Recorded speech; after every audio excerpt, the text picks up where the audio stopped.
Kemudian kalau ini menanyakan tentang pesugihan itu di era zaman kerajaan apa, kita pun juga tidak berani untuk memberikan jawaban, karena yang namanya pesugihan itu di era kerajaan dulu mungkin sudah ada, karena yang namanya pesugihan itu berkaitan dengan bangsa siluman atau bangsa lembut, atau bangsa jin, setan dan sebagainya. Sehingga prediksi saya ya sejak kuno sudah ada hal seperti itu. Karena memang di Pulau Jawa ini identik dengan yaitu kehidupan bangsa astral atau bangsa jin-jin dan sebagainya, karena banyaknya hutan belantara, banyaknya orang-orang yang pertapa, sehingga tentang pergaulan manusia dengan jin di era dulu sudah biasa. Saya kecil itu dulu itu banyak sekali di warung-warung, hampir setiap hari ada orang bercerita. Kemarin bertemu dengan pocong, kemarin bertemu dengan bebek gombel, kemarin bertemu dengan gendruwo, banyak sekali. Ada yang tahu memati usus, ada lagi yang dipuji dengan jerangkong, banyak sekali. Tapi di era-era sekarang tidak ada orang yang menceritakan dimanapun betul-betul astral, betul-betul hantu. Kehidupan orang dulu dengan sekarang juga berbeda, sehingga wajar apabila orang-orang kuno dulu juga mengandalkan atau mereka bersekutu dengan bangsa jin dan siluman, karena mungkin mereka bisa menaklukkan jin, dan jin itu bisa diperintahkan untuk membantu kebutuhan manusia. Karena namanya orang sakti, namanya orang pertapa, pasti mereka punya keahlian, punya kelebihan yang bisa mengalahkan bangsa siluman. Dan bangsa siluman apabila ditaklukkan manusia, maka mereka nurut patuh dengan manusia-manusia yang sakti. Makanya di era dulu banyak orang yang sakti-sakti, karena kesaktian mereka dibantu dengan atau dilapisi dengan perisai-perisai bangsa siluman atau bangsa dedemit atau bangsa astral atau bangsa jin.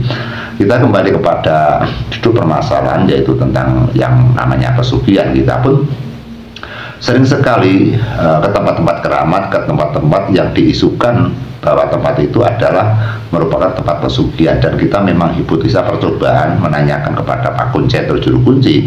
Ternyata tempat yang viral sekali, setelah saya datangi, saya menemui juru kunci, ternyata juru kunci juga tidak berani membuka lebar. Juru kunci hanya mengatakan di sini tidak ada Pak yang namanya pesugihan, juga tidak ada wadah, di sini hanya merupakan panuwunan saja. Padahal kita tahu bahwa orang-orang yang datang di situ semua itu menginginkan pesugihan. Terus bagaimana yang dinamakan pesugihan yang sejati? Lah juru kuncinya saja bertemu dengan saya mengatakan tidak ada ritual sama sekali. Orang-orang yang datang di sini hanya berdoa, minta kepada Tuhan, dan banyak sekali orang-orang yang berhasil. Tapi yang dinamakan wadah, yang dinamakan perjanjian, yang dinamakan persyaratan, yang dinamakan keselamatan, si juru kunci itu juga tidak bilang atau tidak mau bercerita. Namun di dekat daerah kita ini juga ada daerah-daerah yang dipercaya sebagai pesugihan. Kita tidak bercerita dengan lokasinya karena itu merupakan rahasia dari daerah masing-masing. Saya potong, Mbah.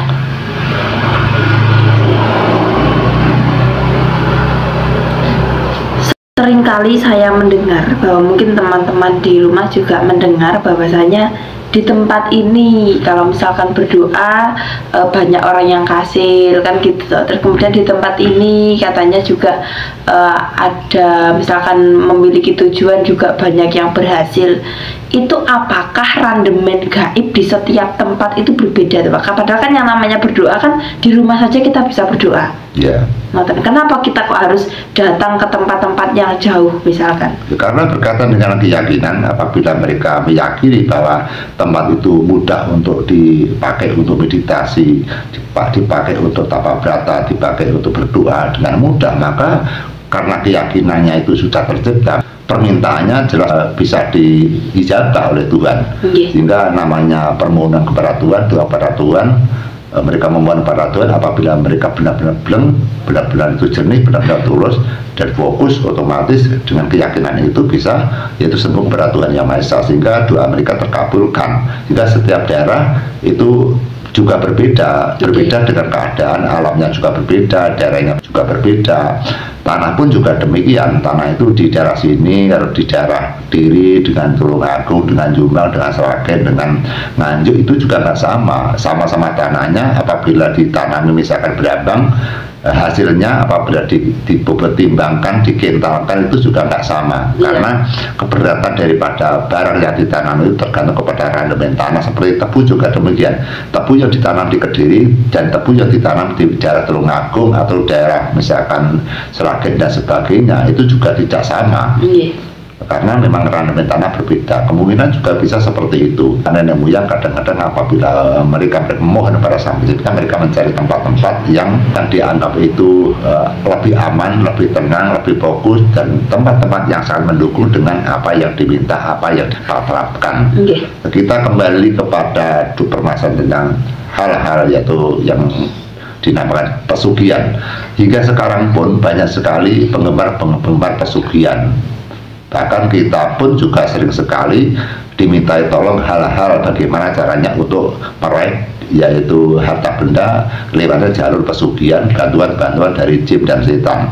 Namun kita selalu menolak karena kita tidak punya kemampuan, tidak punya kapasitas hal-hal untuk meraih itu. Dan kita pun keyakinan saya bahwa hal-hal yang dilarang oleh agama, dilarang oleh aliran kepercayaan dan penggayat, dilarang oleh pitutur daripada nenek moyang kita atau para leluhur kita. Para leluhur yang sejati itu mereka hanya berjalan dengan kebenaran, sehingga apabila ada nenek moyang yang mereka berkecimpung atau senang kepada dunia pesugihan atau di dunia jin dan setan, itu tidak semuanya, karena namanya manusia sejak dulu hingga sekarang itu juga sama saja. Sejak dulu juga ada orang yang menentang pesugihan, sekarang pun juga ada yang tidak suka dengan pesugihan. Sejak dulu juga ada orang yang senang dengan pesugihan, sejak sekarang pun juga masih banyak orang yang suka dengan pesugihan. Yang namanya perbuatan kejahatan itu tidak hanya di zaman sekarang, di zaman dulu juga sudah ada tentang yaitu perjalanan yang mana yang tidak baik dan perjalanan yang tidak terpuji. Kemudian apakah benar bahwa pesugihan itu benar-benar ada? Kalau kita bilang ada, kita tidak bisa membuktikan karena kita tidak berkecimpung di situ. Tapi yang jelas adanya berita, adanya orang-orang yang berminat kepada hal itu kemungkinan ada, Mbak. Iya, Mbak. Karena yang namanya jin dan setan itu bisa membantu bentuk apapun. Karena bangsa jin dan siluman mereka bisa menghilang, sulit untuk dilihat oleh mata kita. Jika andai kata mereka melakukan perbuatan yang lepas daripada kendali otak manusia, mereka juga bisa. Karena kegiatan hal-hal bangsa itu memang sulit untuk diterkam, karena sulit dihubungkan dengan nyata. Bahkan kita pun sering sekali di dalam kita tidak meminta uang kepada jin, bahwa rumah saya pun sering sekali hadir uang-uang yang bertebaran. Saya juga pernah mengadakan mulandoro di perjalanan, kantong jaket saya juga banyak uang. Saya juga pernah berada di tempat yaitu tirakatan, tempat yaitu tapa berata, kemudian di dalam kresek, yang kresek sudah dibalik atau dirokok oleh anak buah saya, tidak ada apa-apa. Seketika saya merokok juga ada uang banyak. Hal-hal yang tidak saya inginkan ternyata juga terjadi, yaitu uang-uang yang bertebaran.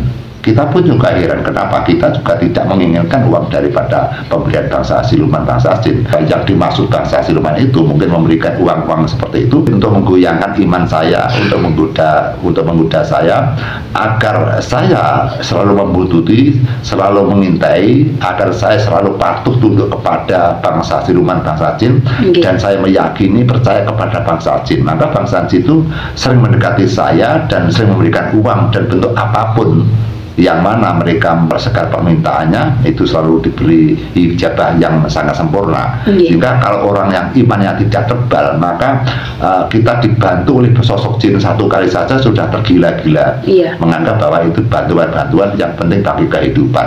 Namun bantuan-bantuan dari jin yang seperti itu, misalkan meminta apapun kita bisa, kita misalkan menyembuhkan orang dengan mudah, kemudian kita misalkan kita menolak hujan dengan mudah, terus kita menolong orang dengan mudah. Namun apabila itu bantuan-bantuan yang bersifat jin, maka di suatu zaman nanti kita ada resikonya, ada efek sampingnya, yang mana kita pasti akan yaitu memikul beban atas bantuannya mereka. Tidak mungkin mereka membantu kita terus mereka tidak minta balasan. Seperti aja manusia zaman sekarang, kalau ada manusia membantu kita, pasti mereka minta bayaran kepada kita. Okay. Itu secara akal demikian, Mbak.